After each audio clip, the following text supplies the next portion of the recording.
Live from Chicago's NBC5, this is NBC5 News at 10. It's going to be a scary 36 hours. Hurricane Ike barrels into the Texas coast. It is a storm that could be the worst to hit Texas in half a century and cause potentially catastrophic damage. This really is a life or death matter. Hurricane Ike is our top story tonight on the NBC5 News at 10. Good evening and thank you for joining us for our last newscast in the studio. I'm Matt Whitney. And I'm Nicole Marks. Hurricane Ike is expected to make landfall within hours. Here is the very latest information. Ike could create a 15 to 20 foot surge of water along the Texas coast.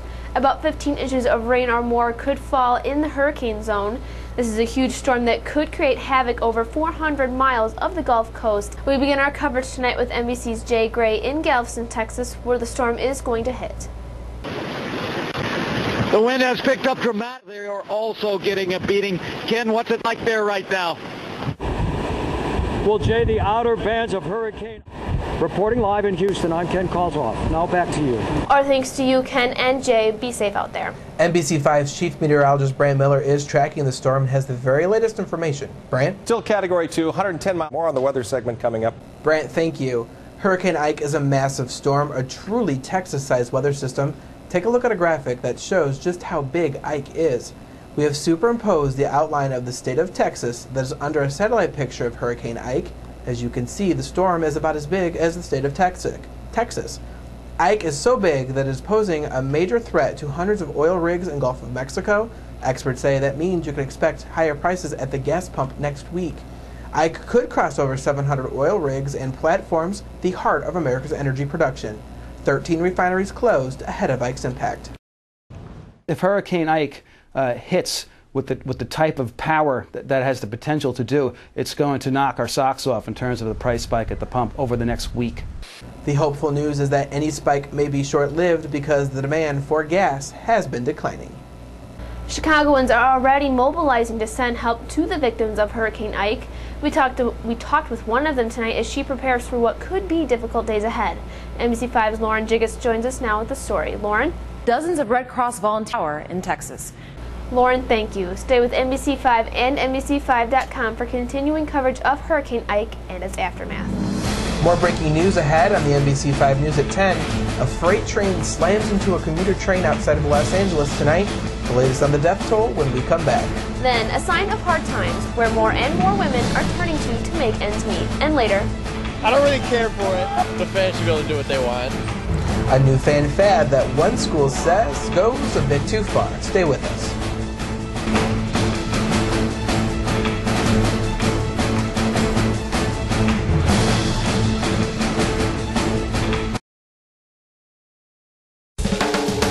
You're watching NBC5 News at 10 with Matt Whitney and Nicole Marks.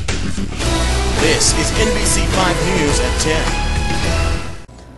More breaking news tonight from Los Angeles. At least 10 people are dead and up to 40 more are hurt after a passenger train slammed into a freight train. It happened right outside of LA late this afternoon. Firefighters spent hours pulling people out from that burning, mangled wreckage. More than 300 people were on board.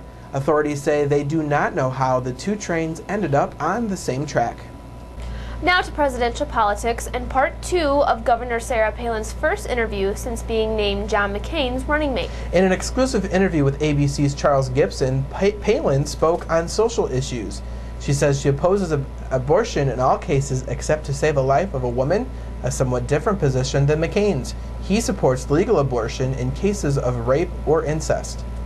What I want to do when elected vice president with John McCain, hopefully be able to reach out and work with those who are on the other side of this issue, because I know that we can all agree on the need for and the desire for fewer abortions in America. Governor Palin also said she opposes embryonic stem cell research, something John McCain supports. McCain got a tough grilling today in an interview on ABC's talk show The View. Host Joy Behar asked him about a series of controversial commercials, including one criticizing Barack Obama's position on sex education. But experts say that is not true. There's another ad that says that Obama was interested in teaching sex education to kindergartners. Now, we know that those two ads are untrue. They're lies. And yet you, at the end of it, say, I approve these messages. Do you really approve them? John McCain will take a break from the campaign trail tomorrow, but Sarah Palin will attend a rally in Nevada. Meanwhile, Sarah Palin's husband Todd has been subpoenaed in the so-called Troopergate scandal.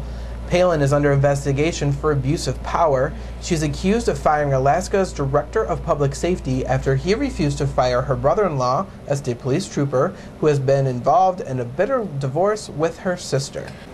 Tonight, Barack Obama's campaign is getting tougher on its attacks on the McCain campaign. In New Hampshire today, Obama said he would fight John McCain by telling the truth, and his campaign followed up with a new ad mocking McCain's admission that he doesn't use a computer. 1982. John McCain goes to Washington. Things have changed in the last 26 years, but McCain hasn't. A sign says the McCain campaign is out of touch and that the gloves can come off fast. Back here in Chicago, State Senator Reverend James Meeks intensified his campaign for school funding. Meeks invited himself to breakfast with Chicago's 2016 Olympic Committee, asking business leaders to pay as much attention to increasing education funding as they are to snagging the Olympics. It's all right to have the fun and games, but who's working on education at this same clip? So I think there really is a strong commitment from business and professional people to help in the public education. Pat Ryan says the Olympics and education are not at odds. He says involvement in sports improves school performance.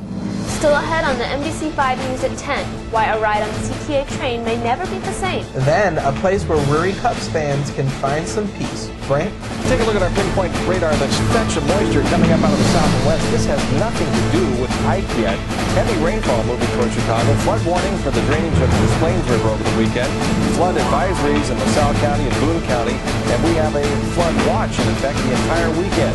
All the details in the Weather Plus forecast coming up.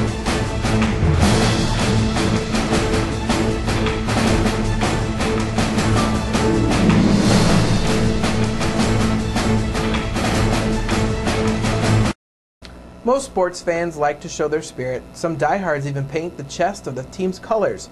However, one suburban school says that's going too far. NBC5's Natalie Martinez explains a new rule at Oak Forest High School. In Oak Forest, Natalie Martinez, NBC5 News. Our thanks to Natalie. Cubs fans are used to being frustrated, but now there's a new way for them to finally get some peace. Chicago is home to the nation's first sports-themed cemetery. When it's done, fans can have their ashes kept in a special Cubs urn. They will be stored in a wall that recreates the ivory-covered walls at Wrigley Field. It's all inside the Bohemian National Cemetery on North Pulaski Road. Details are available on our website at NBC5.com. The CTA hopes riders will stand up to help more commuters get on crowded trains. A new CTA pilot program removes some seats from the Brown Line cars. The new cars have about a dozen fewer seats, making space for 20 more standing passengers. The CTA will expand the high-capacity cars to other lines if this test goes well. A new sign tonight that affect hard times are having on some women. More and more women are lining up to donate their eggs for cold hard cash. Applications at one California-based agency have jumped 114% since last January. Experts blame this spike on the economy. Egg donors earn from anywhere from $7,000 to $10,000, but not all doctors are on board. This is where society should be going. That when a woman faces economic challenges, she gives her body up. I don't fault a woman for wanting to earn more money, but not by selling her body. Supporters counter that the money pays women for their time, discomfort, and inconvenience, and not just for their eggs. Here in Chicago, it's going to be a jam-packed weekend for the Mexican community. Little Village Festival kicks off tonight. The annual event celebrates Mexico's independence. Over the next couple of days, vendors will line up along Costner Avenue, serving up authentic Mexican cuisine and offering entertainment for the entire family. Little Village Festival wraps up on Sunday with a parade down 26th Street. So, Brant, obviously they'll be keeping a wary eye to the sky this weekend, hoping for some dry weather. Yeah, and Brant is also keeping an eye on Hurricane Ike for us tonight. And I wish we had better news for the rain over the weekend. This is the first round of rain that just storms as they move right through your neighborhood.